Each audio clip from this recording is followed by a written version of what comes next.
And we're back with Miss Mojo this time, with top 10 shows from your childhood that'll make you nostalgic. I have not seen this list. It just popped up in my feed a few days ago, and I wrote it down because I wanted to do it. And I thought it'd be a fun video for us to take a look at and see if any nostalgia ensues. So let's dive right in, shall we? Remember PBS Kids? Remember Fox Kids? Remember Kids WB? We remember. Welcome to Ms. Mojo. And today Mr. we're Rogers. counting down our picks for the top 10 live LeVar Burton! Jordy LaForge! Reading Rainbow! Star Trek! Before we begin, we publish new content every day. So be sure to subscribe to our channel and ring the bell to get notified about our latest videos. For this list, we're taking a look at children's programs that make us long for a simpler time. We've excluded shows that were marketed more to the teen crowd, like Sabrina the Teenage Witch, regardless of how nostalgic they might make us feel. You are a witch with real magical powers. And now that you're 16, you can use them. And you wanted something from the Gap. Also, some animation Pee-wee! is okay, as long as there's live action in the show. Number 10, Boomapoo. We grew up with several educational programs that made us appreciate nature and wildlife. I never... The best of which was this daytime... I've seen it. Boomapoo followed brothers Chris and Martin Kratt, but it was the titular lemur who stole the show. Hey Tom, you want some salad? No way! He's eating leaves.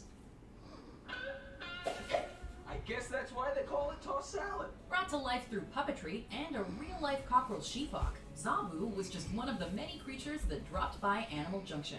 Each episode contained a theme that helped audiences understand how animals live and how we can aid them. Why are they sticking their faces in the water? That's how puppies scrape. The creators got these messages across with fun animation, infectious music, and an all-around upbeat attitude.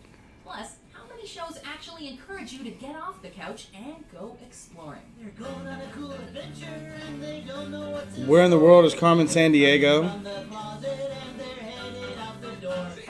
Number 9, Peewees Playhouse. Peewees Playhouse, Peewees speaking. Fresh off the success of Pee-wee's Big Adventure, Peewees Playhouse was every bit as bizarre and hilarious as Mr. Herman's silver screen outing. What should we do now? I know. Let's go look at my toys. The series naturally centered on comedian Paul Reubens as Pee-wee, whose outlandish attitude was only matched by his over-the-top playhouse. The playhouse boomed with so much personality that it practically sprung to life. Kobe! No, seriously. Conky! Everything in the house Conky's sprang cool. to life. While the show had its fair share of animated segments, the live-action material somehow managed to be even cartoonier. Aren't those nice pajamas? Yes, thank you! That reminds me of Alan from 2.5 Men and his little puppet. Where kids Hey, it's Morpheus! towards the lively set pieces, Make it like a hiney ho. adults appreciated the surreal humor and the wacky sentiment that captured the wonder of being a child. Wow! Foil! Let's see how big my foil ball is today! The foil ball. Number 8, Reading Rainbow. I glance at it. I never watched it like a full episode. Making an educational I catch it show here that's and there. engaging, however, is an entirely Wasn't my cup of tea. For over 2 decades, Reading Rainbow entertained children Reading and Rainbow. on books. Enemy pie. Story is served up in enemy pie. Often enlisting a celebrity. Well, that's narrator, suggestive. Each episode promoted a different book and explored how it could appeal to young readers. Speaking of which, kids also gave their 2 cents in the book review segment. Don't laugh at me tells us what it's like to be different, and to be laughed at because we're different. At the center of I saw a quote today. It was yesterday. And I don't remember the whole quote. It was something along the lines of everybody's got their own like quirks or got their own things they got going on. If somebody calls you weird, say thank you. Because if we're all the same, this would be a very boring planet. So embrace who you are. And don't ever forget who you are either.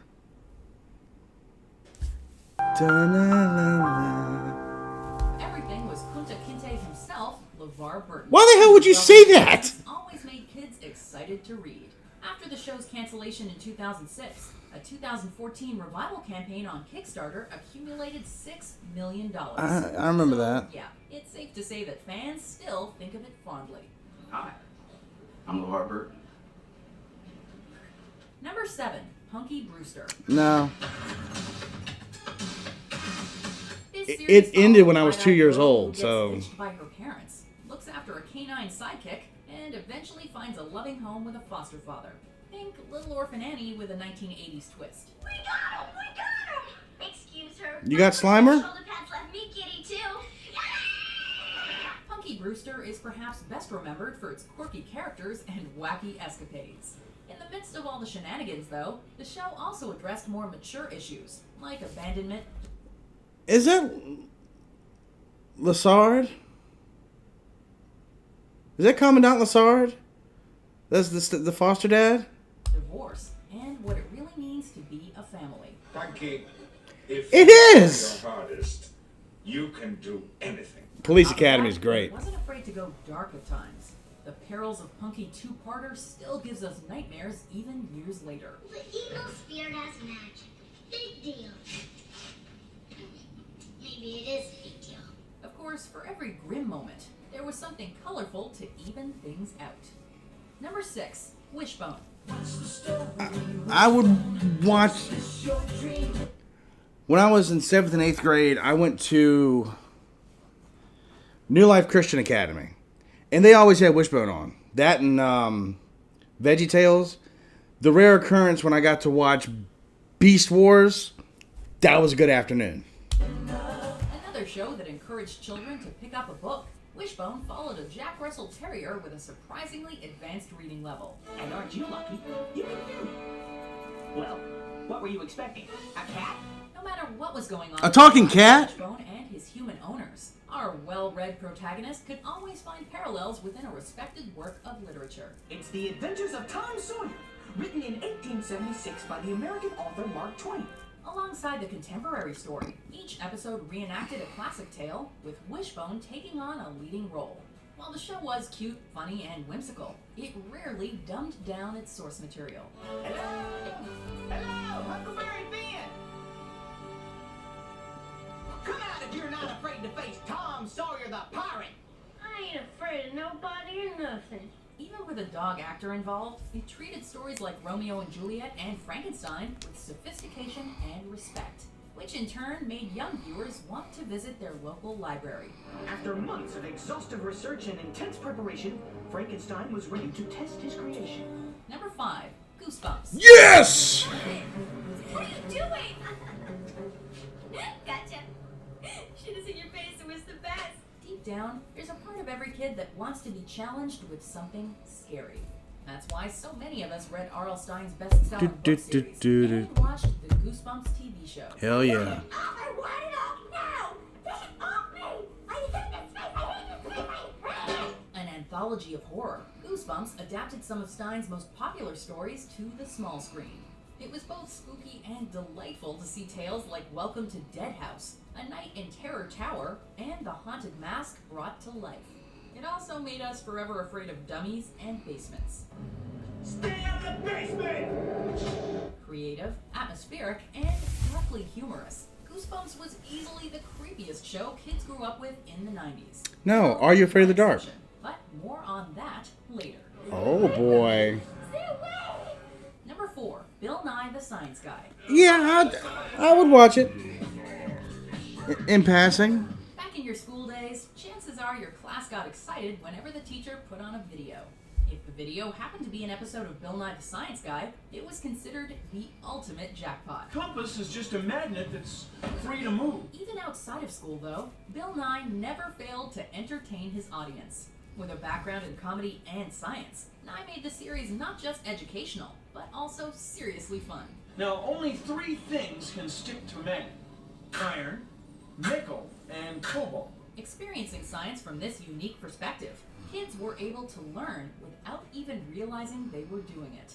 You might not remember anything you read in a textbook, But Bill's lessons on everything from flight to motion continue to stick with us. Now, genes are made of a very complicated chemical called deoxyribonucleic acid. Deoxyribonucleic acid. DNA. 3. Are you afraid of the dark?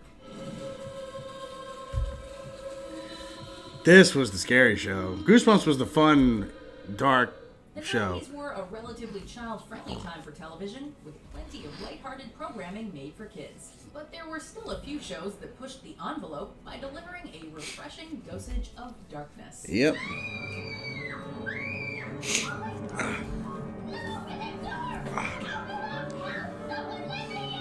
Every episode of this anthology series was told in the form of a campfire story, courtesy of the Midnight Society.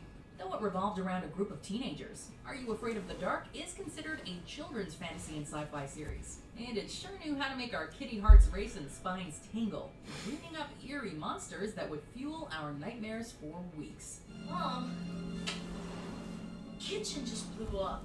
If you think you can handle the show now that you're older, we dare you to go back and watch The Tale of the Ghastly Grinner without jumping out of your seat. Number 2, The Muppet Show. Yes!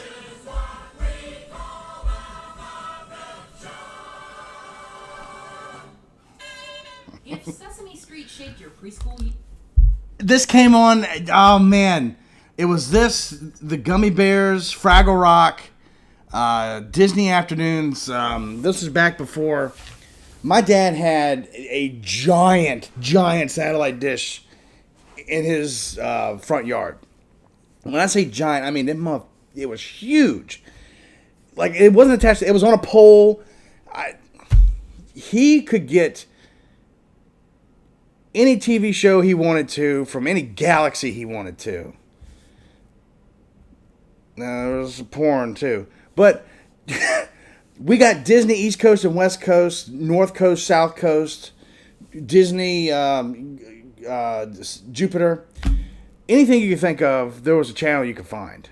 And God, I used to love coming home from